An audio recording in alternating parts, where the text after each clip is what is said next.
नमस्कार, मेरा नाम है पूजा और आप देख रहे हैं न्यूज इंडिया का स्पेशल प्रोग्राम खबरची। वो कहते हैं ना कि राजनीति में कोई भी फैसला पत्थर की लकीर नहीं होता।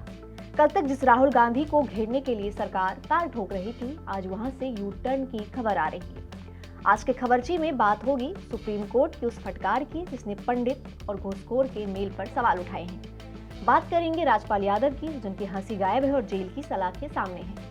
आसमान में गरजने वाले 114 नए राफेल विमानों की डील पर चर्चा होगी और साथ ही आपको ले चलेंगे बांग्लादेश, जहां आज एक नया इतिहास लिखा जा रहा है।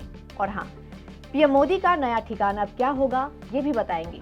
इत्मीनान से बैठिए, खबरें विस्तार से शुरू करते हैं। पहली खबर संसद के गलियारों से। लोकसभा में नेता प्रतिपक्ष राहुल गांधी और सत्ता पक्ष के बीच तलवारें खींची हुई है। कल संसदीय कार्य मंत्री किरेन रिजिजू ने कहा था कि राहुल गांधी के खिलाफ विशेषाधिकार हनन लाया जाएगा, क्योंकि राहुल गांधी ने बजट पर चर्चा के दौरान एप्स्टीन फाइल्स का जिक्र कर दिया और सीधा निशाना साधा केंद्रीय मंत्री हरदीप सिंह पुरी पर। उन्होंने इंडिया और अमेरिका के बीच जो ट्रेड डील हुई है उसको लेकर के जो मौजूदा सरकार है उस पर आरोप लगाए कि उन्होंने देश को बेच दिया है। अगर कांग्रेस यहाँ पे रहती तो वो ऐसा नहीं करती। इसके बाद चर्चा हुई, सरकार उनके खिलाफ विशेषाधिकार हनन प्रस्ताव लेकर आएगी, लेकिन आज खबर आई है कि सरकार ने कदम पीछे खींच लिए हैं। अब कोई प्रिविलेज नोटिस नहीं आएगा, लेकिन यहाँ एक लेकिन है। बीजेपी सांसद निशिकांत दुबे ने एक नई चाल चल दी है। उन्होंने विशिष्ट प्रस्ताव का नोटिस दिया है। उनकी मांग है कि राहुल गांधी की सदस्यता रद्द की जाए और उन्हें आजीवन चुनाव लड़ने से रोका जाए। यानी सरकार सीधे नहीं, अपने सांसद के जरिए राहुल गांधी की घेराबंदी जारी रखे हुए है। अब गेंद स्पीकर के पाले में है। अब बात करते हैं सिनेमा और समाज की। फिल्मकार नीरज पांडे और अभिनेता मनोज बाजपेयी की एक फिल्म आ रही है। नाम रखा गया था उसका घूसखोर पंडित। इस नाम पर बवाल हो गया।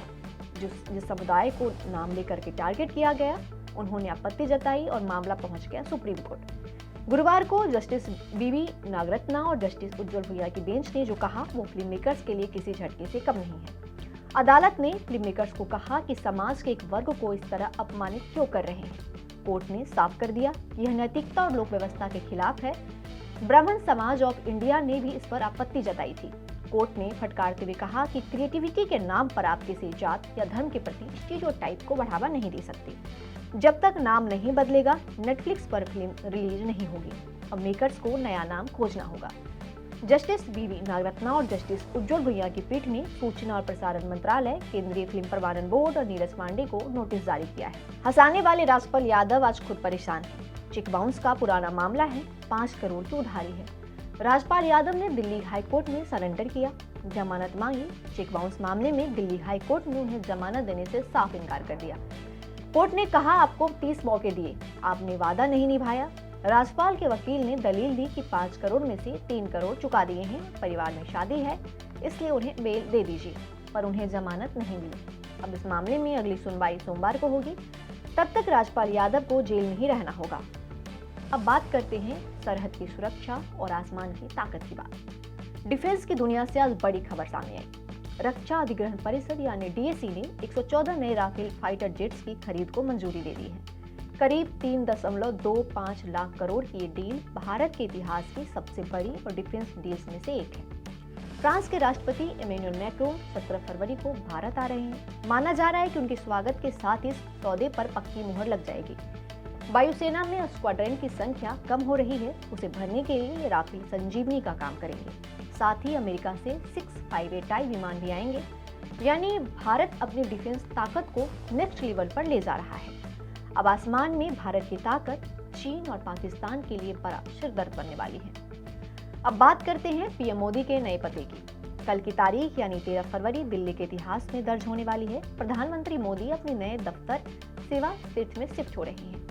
ये सेंट्रल विस्टा प्रोजेक्ट का हिस्सा है। पिछले 95 सालों से देश की सत्ता का केंद्र नॉर्थ और साउथ ब्लॉक रहा है, जिसे ब्रिटिश आर्किटेक्ट हवर्ड बेकर ने बनाया था। कल दोपहर में पीएम वहां अनावरण करेंगे और शाम को कैबिनेट की आखिरी बैठक उसी ऐतिहासिक ब्रिटिशकालीन बिल्डिंग में होगी। इसके बाद शाम 6 बजे कर्तव्य भवन का उद्घाटन होगा। अब रायसीना हिल्स का नजारा और कामकाज का पता दोनों बदलने वाला है। आखिरी खबर सरहद पार से।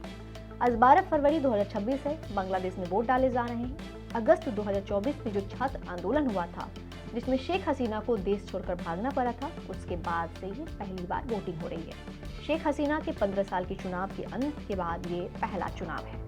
शेख हसीना मौजूदा दौर में भारत में है। दिलचस्प बात यह है कि 3 दशक के बाद बांग्लादेश को कोई ऐसा प्रधानमंत्री मिलेगा जो न तो शेख हसीना है और न ही खालिदा जिया, बल्कि कोई तीसरा व्यक्ति बांग्लादेश का प्रधानमंत्री बनेगा। अवामी लीग प्रतिबंध के कारण चुनाव नहीं लड़ रही है। मैदान में है तारिक रहमान, जो खालिदा जिया के बेटे हैं और 17 साल बाद लंदन से बांग्लादेश लौटे हैं। ओपिनियन पोल में उनकी पार्टी बीएनपी सबसे मजबूत दिख रही है, लेकिन जमाते इस्लामी और नई बनी नेशनल सिटीजन पार्टी यानी एनसीपी, जो छात्र आंदोलन से उभर कर आई, वो भी युवाओं के दम पर चुनौती दे रही है।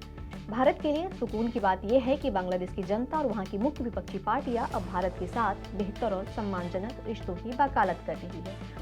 मौजूदा दौर में देखिए तो जो बांग्लादेश की विपक्षी पार्टियां हैं वो भारत के साथ अपने रिश्ते सुधारने की बात कर रही है, साथ ही साथ बांग्लादेश के विकास के लिए जो उनके पड़ोसी देश हैं उन सबसे अपने अच्छे ताल्लुकात की बात कर रही है। डॉक्टर मोहम्मद यूनिस, जो नए अंतरिम सरकार के मुखिया हैं, उन्होंने आज के इस चुनाव को नए बांग्लादेश का जन्मदिन कहा है। तो ये था आज का खबरची। कल फिर मिलेंगे नई खबरें और नए विश्लेषण के साथ। तब तक के लिए देखते रहिए न्यूज़ इंडिया। नमस्कार।